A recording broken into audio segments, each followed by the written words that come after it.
This is a Sunshine Shoulders production, Till Health Do Us Part, from Volume 2, Unspoken Agreement, Stories of Love and Betrayal in the Philippines.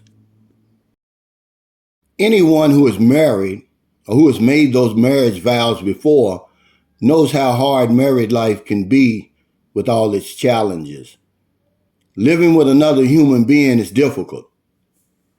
I believe that a couple who has been together on the road to happily ever after for 14 years deserves an award. The type of award that recognizes loyalty and devotion. Jake and Marky are prime candidates to receive such an honor. Their love, courage, and sacrifice in the face of a devastating crisis is commendable. Here's their story. Blind dates are not necessarily the best way to meet someone, but there is an element to them that you can't deny. You have nothing to lose from trying and everything to gain if successful.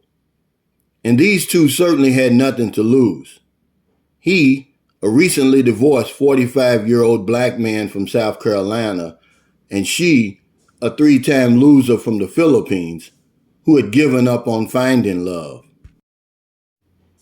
Jake was working as a U.S. contractor in Kuwait, and Marky was an OFW, or overseas Filipino worker, when they were introduced by a mutual acquaintance.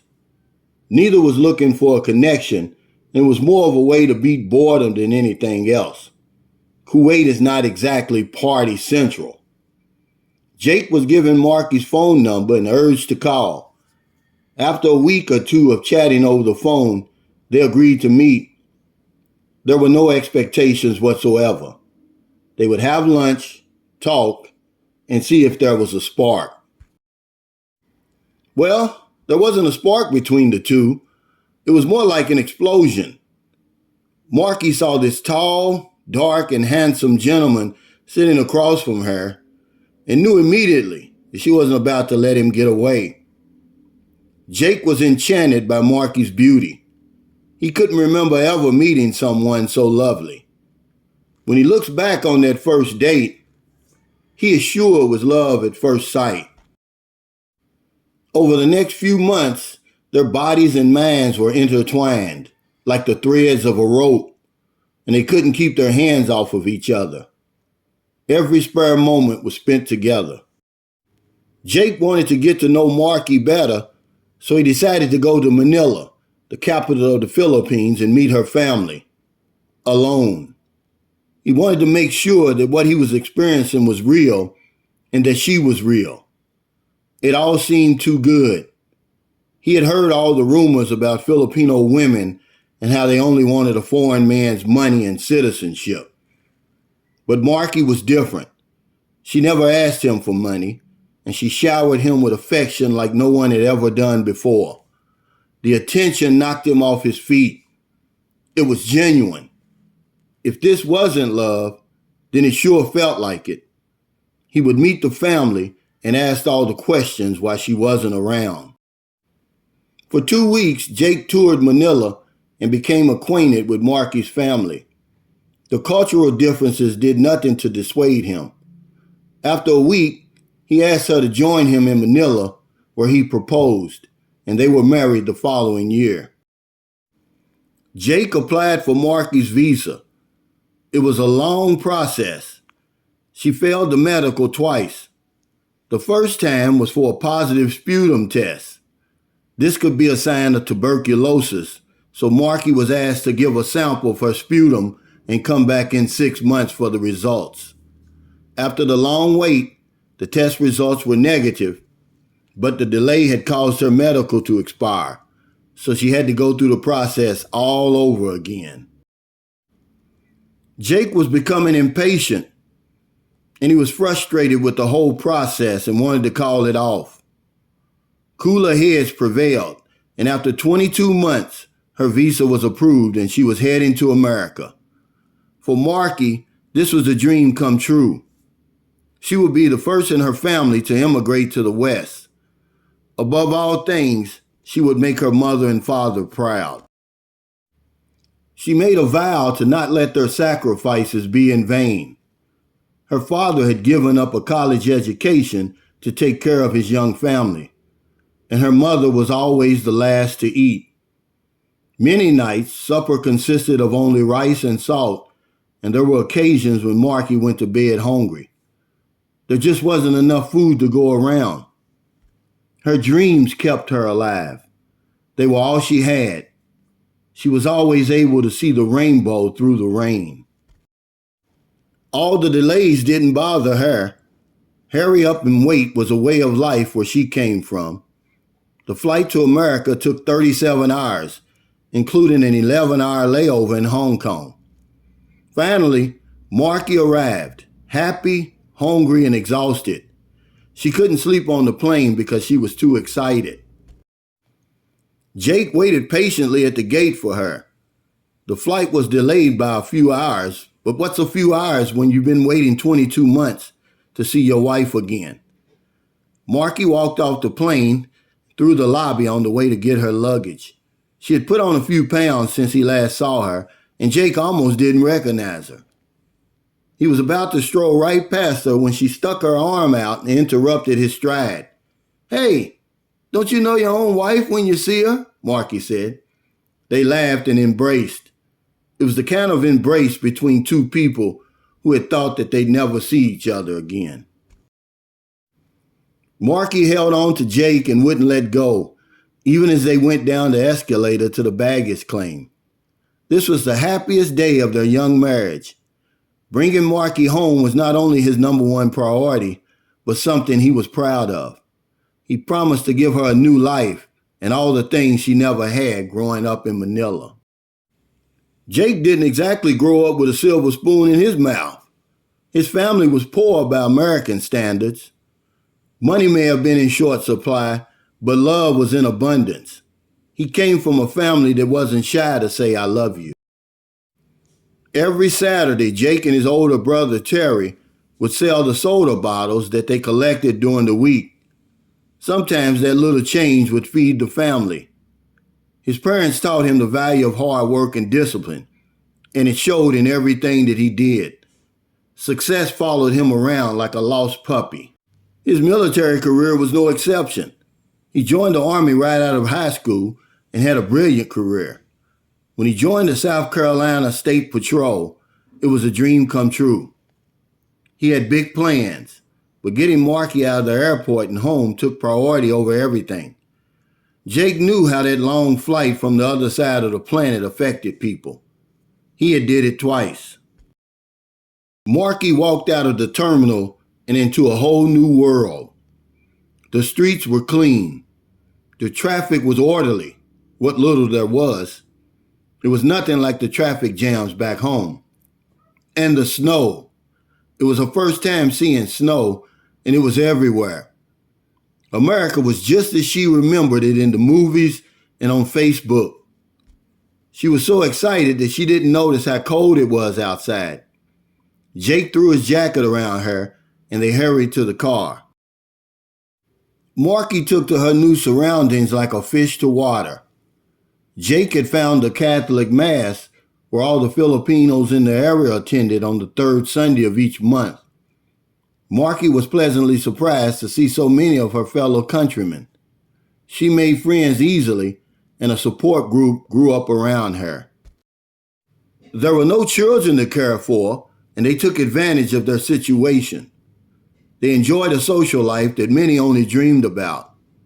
Most weekends were spent on the lake, if the weather permitted. Both became big American football fans and attended games whenever they could. They took up ballroom dancing. Nothing was off limits. If they had an urge to gamble, they went to the casino. Whatever, whenever, and wherever became their themes. A bond was forming that would take them through the darkest times of their lives. Neither of them could have known what was coming. For the next 12 and a half years, life for Jake and Marky was one big party. And then the party ended. Jake was at work when he received a call that no husband ever wants to receive. His wife of 12 and a half years was found unconscious on their living room floor. He was told to hurry to the emergency room.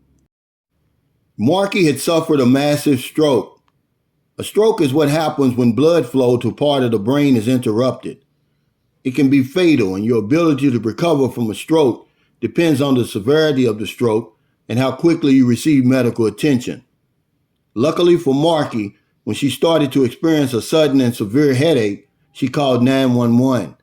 Without her quick thinking, the results could have been worse. When Jake arrived at the hospital, Marky was already in surgery. The doctors informed him that she was in a coma and she would remain that way for 7 days. Jake slept at the hospital and kept a vigil by her bedside. Her stroke was ischemic, which means she had a blood clot in her brain. Her condition was touch and go from the start, and doctors told Jake that everything depended on how well she responded to the medication. Recovery could be long and difficult. Marky would have to learn how to walk again, talk again, and feed herself. It would be like caring for a newborn baby. Watching his wife suffer was the hardest thing Jake had had to endure. He felt useless. As much as he wanted to help, there was nothing he could do. He had to sit back and let the doctors do what they were trained to do and learn to trust the process. He made his vows and he intended to stick by them. It all sounded noble in the beginning. As Marky started to come around and begin her therapy, it dawned on Jake that their lives would be forever changed. Gone was the bubbly and vivacious woman that he grew to love and cherish. His best friend was now only a shadow of the person she used to be. What was he to do? Would the insurance cover her expenses? Would he be able to afford a private nurse to care for her once she was released from the hospital? All he had was questions and no answers. What happened next would test all the love that he had professed for his wife. On day 91, Marky was released from the hospital, and what should have been a celebration turned into a nightmare. The Family Leave Act that Jake was approved for on his job would only pay about half of his salary. The insurance was all but used up, and there was nothing left for a private nurse. Jake would be solely responsible for Marky's care. Their friends and family deserted them. They only had each other and the 1,000 square foot apartment that they now shared. Jake only thought that he had known patience and adversity before. Taking care of Marky around the clock was a struggle. He rarely slept more than 2 to 3 hours each night. Bathing his wife and putting on her clothes was a chore. Changing her diapers and taking her to the toilet was something that Jake never thought he'd have to do. Marriage is easy when everything is going well, and hell when it isn't. It got so bad that he found himself screaming at Marky because of some wrong or perceived wrong. She could become stubborn, especially when it was time to feed her. He became lonely and had no one to talk to. Every now and again, someone would stop by and chat, but not for long. They couldn't bear to see the condition Marky was in, and the house started to take on a smell. It had gotten so bad that Jake had thoughts of giving up. Why not just put his wife into a nursing home? They can take better care of her, and he could return to work and do his part that way. He had reached his breaking point. He broke down and cried out to God, "What did we do to deserve this? We've always been faithful and loyal. Please help me. I can't go on another day." Before he got up off his knees, the answer came. He was being selfish. He was only thinking of himself and not the woman that he vowed to take care of through sickness and health. He redirected his thoughts from what he needed to what she needed, and things got better quickly. Marky could sense the change and her condition improved. She still had a long way to go, but now there was hope. Jake decided to take Marky on walks through the neighborhood to get her out of the house. It worked. Her attitude became brighter. He swallowed his pride and reached out for help. Old friends and some new ones offered what help they could. And although Marky's recovery is still in the early stages, their love for each other continues to grow. She feels guilty sometimes because she can't fulfill her wifely duties to Jake. She would understand if he stepped outside of the marriage to get the intimacy that he needs. But he never strayed. He has done what many felt was impossible and has remained faithful to his wife. Jake's loyalty to Marky under some trying circumstances should be commended. The love that they shared before was good, but now was great. Their commitment to each other is solid as a rock. They received some great news recently. The insurance company will begin to cover Marky's crucial medications enough to make the co-payments reasonable. Marky's speech is better now. On most days, they sit at home watching television while holding hands. They have survived the worst part and now enjoying a new beginning. When they first met, Jake said that he was the luckiest man in the world to have a wife like Marky. Now Marky says she is the luckiest woman in the world to have found Jake.